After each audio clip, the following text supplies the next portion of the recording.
There was a big injury where Edge got injured. So we're going to talk about Edge injury first. But before that, earlier in the night, there was another guy who almost died.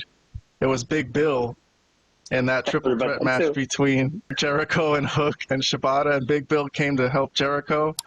And this is the bump he took off the ring apron onto a table that was on the outside from Hook. A suplex. That was really weirdly scary because the legs of the table was like literally not even an inch away from hitting Big Bill. So he could have been like impaled through this thing. Can you run that back one more time? Yes, sure. Yeah. This is the first time I'm seeing this. Oh my. Oh my god. Oh my god. It's worse than I thought. Okay. Well, wow. I never realized. I guess I've never seen it before where someone got that close to the leg. I never even realized you have to aim for the middle of the table. You do have to aim for the middle of the table. But wait, is that table leg like sharp to the point where it would like literally impale him? I don't think it would impale. I don't know, no, yeah, but it would have hurt like hell. It would have fucking broke something. Yeah. It would have broke something. Yeah. Yeah, sure. or his spine, he could have been paralyzed or something. Yeah, if he landed right on that, yeah. So you gotta aim for the middle of the table, guys. I never thought that you have to. I'll remember that the next time I throw someone through a table. I'll try to remember that. Next time I take a bump off the table toward the table, I'm gonna say, make sure you throw me right in the middle there. Man, I don't like to be that type of wrestling fan that is here analyzing AEW. Like, I'm not an expert. I'm a Malapert Smark, okay? I don't enjoy being a Malapert Smark, though. It's just what I've turned into because AEW has turned me into this, I think. Okay. The reason I'm the moniker Malapert Smark, for you guys who have just joined our show, a Malapert is someone who's disrespectful to someone who is more experienced in a certain profession. And I've never been a wrestler, but here I am analyzing wrestling and telling these guys how to do it. Like, I've never had to do this before. Like, you know, back in the days when people were professional, I didn't have to like, oh, no, you messed up like this. Like, I don't want to have to do this. But anyways, that's kind of what this show has turned into and what a lot of wrestling shows have turned into, following the Jim Cornette motto of criticizing the show. But anyways, this is a near injury. There's been a lot of near injuries and a lot of injuries in the short history of AEW, a lot of bad injuries, a lot of broken legs and such, a lot of unnecessary risks, people say. But I'm going to skip to the Edge Malachi Black match, which actually I thought was a good match, to be honest. It started off really good. Edge came out with this cool ring walk entrance. He didn't get to use actual Brood music, but it was, you know, different music than he usually used. Sure, copy. You can't take WWE, sure. But the beginning was actually, they started off really hot. Like, you know, they were kind of dodging each other and, you know, Edge dodged Malachi Black's finishing move. Malachi Black dodged a spear. It was pretty intense. And for a hardcore match, I kind of liked it. I was surprised that I liked this match. I thought it was a good showing for Malachi Black if he wants to go to WWE later on. But I'm going to show the spot where Edge broke his leg on top of, he jumped from the top of the, again, I don't want to be analyzing this and telling professionals what to do, but here he goes, and he falls on his feet from the top of the cage. And I didn't even realize he broke his leg, because I watched this today, and I didn't know he broke his leg until I looked it up afterwards. And as I was watching it, I was like, man, he broke his leg. He must have broke his leg, because you can't do that. And the thing about this that I don't understand that's very weird was, how did he break his leg and he broke the table somehow by chance? Because he didn't fuck up the spot. So at least they broke the table. But okay. So wait, in this spot he landed on his foot? He landed on I didn't see the match. I didn't see the injury. It looked like one foot landed on the mat, the other one landed on the table, or I'm not sure. From that angle I can't really tell. I don't know.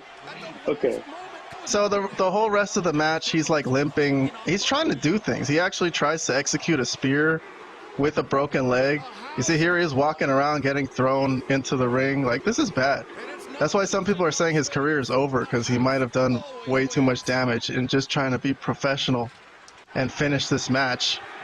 But here's the end spot. I'll just show the ending when they were gonna finish him off. The House of Black, all three of them in the ring, holding him down. And Gangrel comes in. He was the surprise second member of the Brood. Gangrel was under the ring. And he cleared the ring of the House of Black. Right, Vlad? This guy, an old wrestler from the 90s, cleared the ring of Brody King. Well, to be fair, he is a vampire. So wait a second, okay? He's not just a wrestler from the 90s, bro. This guy is ageless. He's a vampire warrior. Anyways, and look at that spot he took, that bump he took. That roundhouse kick from Malachi Black. Look at how he falls to the floor. See, I appreciate this type of work. This guy could be an excellent worker. He would probably be the best worker, like in today's day and age. But back then they had workers like this just in the mid card. Anyways, Edge wins. Edge wins the match. He's gonna submit Malachi Black with a broken leg. Put a submission move on him with a piece of barbed wire around his face. Malachi Black, I guess, lost consciousness from the humanity of it all. And then Gangrel. What the hell are you? I'm glad I skipped most of this crap. This is unbelievable. Some of the stuff you're showing me. Okay. Okay, continue on, though. Anyways, Gangrel helps him up the ramp. He's got a broken leg.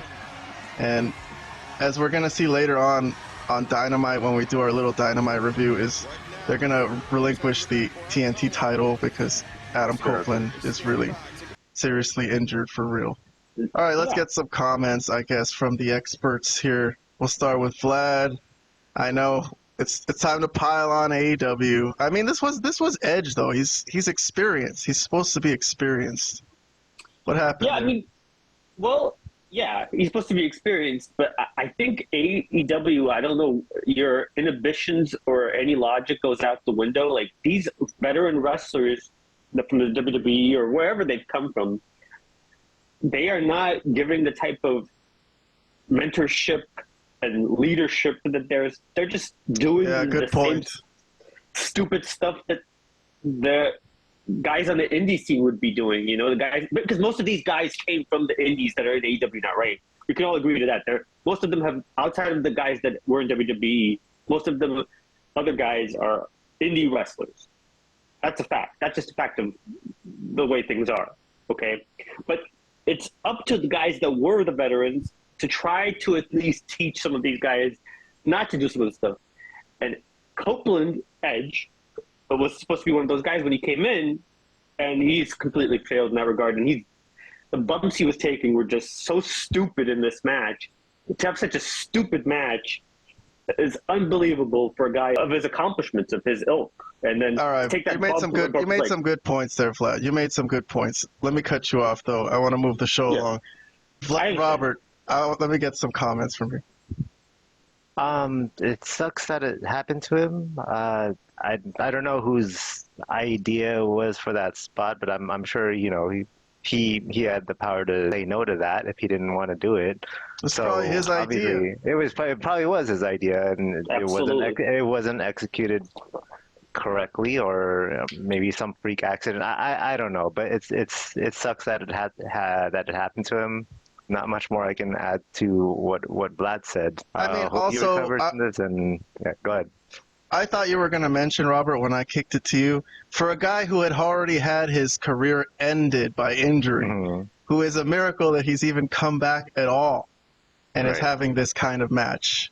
For a few that it really hasn't even landed, you know. But, all right, I'm not going to dwell to do that spot, yeah, absolutely. No, you're right.